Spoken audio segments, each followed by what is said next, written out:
పేరు ముత్యాల Ravikumar Goud, son of Satyanarayana Goud, Chennur మండలం, చెన్నూరు పట్టణం, 16th వార్డు కాలనీ నివాసిని. మేము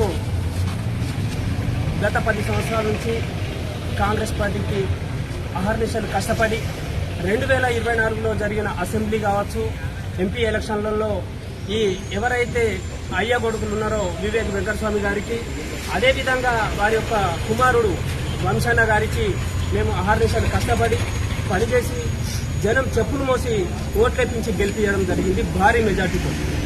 మరి దాని తర్వాత ఏదైతే ఈ నియోజకవర్గంలో కానీ ఈ రాష్ట్ర వ్యాప్తంగా ప్రజలు ఎవరైతే ఈ సోషల్ మీడియా వేదిక ద్వారా కొన్ని ఏవైతే అసత్య ప్రచారాలు ఉన్నాయో అవి నమ్మి కాంగ్రెస్ పార్టీకి ఓట్లేసి భారీ మెజార్టీతో గెలిపించడం జరిగింది. కానీ తర్వాత ప్రజలు కోరుకున్న మార్పు ఏంటో కానీ అర్థం కాలేదని పూర్తిగా ఇవాళ లా అండ్ ఆర్డర్ ప్రకారంగా చూసుకున్నా ఇవాళ ఎక్కడ కూడా ప్రజలు మనశ్శాంతిగా లేరు. అది ఏ విధంగా అంటే ఇవాళ ఒక పోలీస్ స్టేషన్ లో చూసుకుంటే ఒక చిన్న కేసు పెడితే ఇవాళ పోలీసు వాళ్ళు ఒక 4 సెక్షన్లు ఉంటాయి, దీనికి 2 సెక్షన్లు పెడతాము, 2 సెక్షన్లు పెట్టాము, దీనికి గింత ఖర్చు అవుతుందని బహిర్గతంగా అడిగి దోచుకునే ప్రయత్నాలు జరుగుతున్నాయి. ఇవాళ గవర్నమెంట్ భూములకు రక్షణ లేదు, ప్రజల భూములకు రక్షణ లేదు. అయ్యా వివేక్ వెంకటస్వామి గారు, ఇదే అంబేద్కర్ చౌరస్తారో మీరు ఏమని ప్రమాణం చేసిళ్ళు? ఇవాళ నన్ను ప్రజలారా మీరందరూ నియోజకవర్గ పరిధిలో నన్ను గెలిపించుకున్నారు, మీ ఆస్తులకు రక్షణ ఉంటుంది, మీకు రక్షణ ఉంటుంది, మీ భూములకు రక్షణ ఉంటుందని ఆ రోజు నాడు అంబేద్కర్ చౌరస్తాలో అంబేద్కర్ సాక్షిగా మీరు ప్రమాణం చేసేలా చేయలేదా? ఈ సందర్భంగా నేను అడుగుతానా. ఒక కాంగ్రెస్ పార్టీ అభ్యర్థిగా, ఒక కార్యకర్తగా, ఒక కామన్ కార్యకర్తగా నేను మిమ్మల్ని అడగడం జరుగుతుంది. కానీ ఇవాళ చూసుకుంటే 869/2 సర్వే నెంబర్ ఏ విధంగా ఒక డబ్బు గలవానికి సొంతమైంది, ప్రభుత్వ భూములు ఏ విధంగా పట్టా మార్పిడి జరుగుతాయని ఇవాళ వెంకటస్వామి గారిని నేను అడుగుతున్నా. అదే విధంగా ఆ రోజు నాడు బాల్క సుమన్ ఇసుక మాఫియా చేస్తాడని మీరే ప్రచారం చేయడం జరిగింది. ఇవాళ ఇసుక మాఫియాను మీరు అడ్డుకున్నారా? మీరే మైనింగ్ డిపార్ట్మెంట్ కదా, మీరే కార్మిక శాఖ మంత్రి కదా, మరి ఇవాళ మీరు ఏం చేస్తున్నారని ఈ సందర్భంగా మేము అడగడం జరుగుతుంది. అంతేకాదు, ఇదొక్కటే కాదు, ఇవాళ ఎస్సీ గాని, ఎస్టీ గాని, దళిత బిడ్డలను గాని, ఇటు బీసీ బిడ్డలను గాని, మైనారిటీ బిడ్డలను గాని, ఓసీ బిడ్డలను గాని మోసం చేసిన చరిత్ర నీకే దక్కుతుందని కూడా ఈ సందర్భంగా నేను చెప్పడం జరుగుతుంది. అయ్యా వివేక్ వెంకటస్వామి గారు, ఇదే విధంగా చూసుకున్నట్లయితే మీరు అసెంబ్లీ ఎలక్షన్లకు ముందు మీరు ప్రచారంలో భాగంగా శివాలయం సాక్షిగా మీరు ప్రభుత్వం ఒకవేళ ఉద్యోగాలు కల్పించకపోతే నేను నా సొంతగా ఫ్యాక్టరీలు ఇక్కడ నిర్మాణం చేసి 42,000 ఉద్యోగాలు ఇస్తా అన్నారు. ఇది నిజం కాదా? ఈ సందర్భంగా ఒక కామన్ కార్యకర్తగా, కాంగ్రెస్ పార్టీ అభిమానిగా నాకు ప్రశ్నించే హక్కు ఉన్నది. నేను అడుగుతాను, అయ్యా మీరేమన్నారు? రూల్ ఈజ్ ఆల్ అని మీరు మాట్లాడుతున్నారు. ఎక్కడ రూల్ ఈజ్ రూల్ మీరు పాటించాలని ఈ సందర్భంగా నేను అడగడం జరుగుతుంది. ఇవాళ రైతుల గోస నీకు దాక్తుంది, దేశానికి వెన్నెముక రైతు అని మాట్లాడడం జరుగుతుంది. మరి దేశానికి వెన్నెముక రైతు అన్నట్లయితే ఇవాళ రైతు నడ్డి విరిచే ప్రయత్నాలు ఎవరు చేస్తున్నారు? ఒక్కసారి నువ్వు ఎవరైతే ఐకేపీ సెంటర్లు ఉన్నాయో, నీ అభ్యర్థులు ఎవరైతే ఉన్నారో, కాంగ్రెస్ పార్టీ నాయకులు ఎవరైతే ఉన్నారో వాళ్ళు ఐకేపీ సెంటర్లను నడుపుతున్నారు కదా, ఒక క్వింటాలకు ఎన్ని కిలోల ధాన్యం ఇవాళ రైతులు కడుపు కొడుతున్నారు ఒకసారి ఆలోచించుకోవాలి. అయ్యా వివేక్ వెంకటస్వామి గారు, అయ్యా వంశన్న, అయిపోయింది. మిమ్మల్ని ఎంపీగా గెలిచిన తర్వాత మీరు ఎన్నిసార్లు ఈ చెన్నూరు నియోజకవర్గానికి వచ్చిళ్ళు? మీరు చేసిన అభివృద్ధి కార్యక్రమాలు ఏంటి? ఈ సందర్భంగా కూడా మేము అడుగుతాం.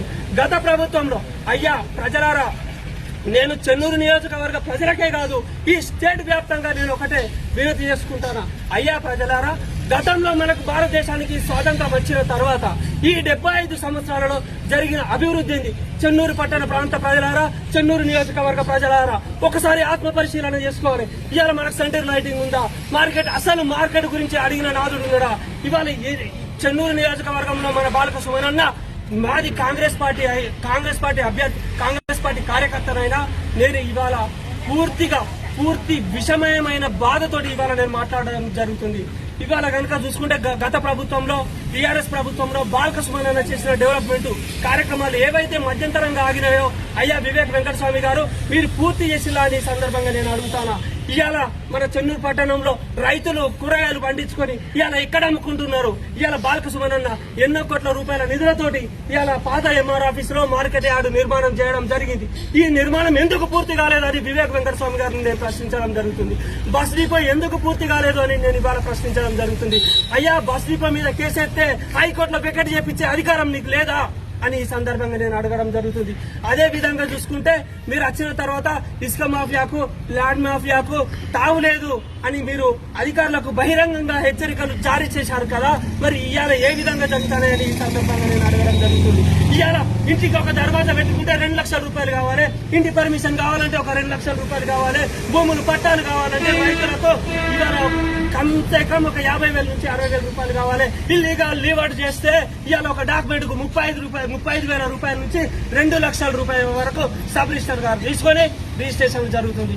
ఎక్కడ land order? Rule is rule is all. ఇది కేవలం మీ డిక్షనరీలో రాసుకున్న ఈ ఒక్క లైన్ అని ఈ సందర్భంగా కూడా నేను చెప్పడం జరుగుతుంది. అయ్యా వివేక్ వెంకటస్వామి గారు, అయిపోయింది మీ చరిత్ర. మీరు మారిలు గతంలో మీ అయ్యా ఈ రాష్ట్రానికే కాదు ఎక్కడ కూడా మీ అయ్యా మంత్రిగా ఉండో ఇంకేదో ఉండో ఈ రాష్ట్రానికి చేసింది ఏం లేదు. గత టీఆర్ఎస్ ప్రభుత్వ పరిపాలనలో గత 1 దశాబ్ద కాలంలో జరిగిన మార్పు తప్పించి మీరు చేసిన మార్పు ఏమున్నది? మీరు ఎక్కడ వంతెనలు నిర్మించిల్లు, ఎక్కడ బ్రిడ్జిలు నిర్మించిల్లు, మీరు పవర్ ప్లాంట్ ఎవరో చేసిన దాన్ని కూడా మీరు శంకుస్థాపన చేసి ఇది మేం చేసిన మా అయ్య చేసినామని చెప్తున్నారు. అది సరైన పద్ధతి కాదు. అది భారతీయుని లక్ష్యం కాదు, భారతీయునికి ఉండే గుణం కూడా కాదని ఈ సందర్భంగా నేను మీకు విజ్ఞప్తి చేసుకోవడం జరుగుతుంది. ఒక కాంగ్రెస్ పార్టీ సాదాసీదా కార్యకర్తగా మీకు హెచ్చరికలు జారీ చేస్తున్నా.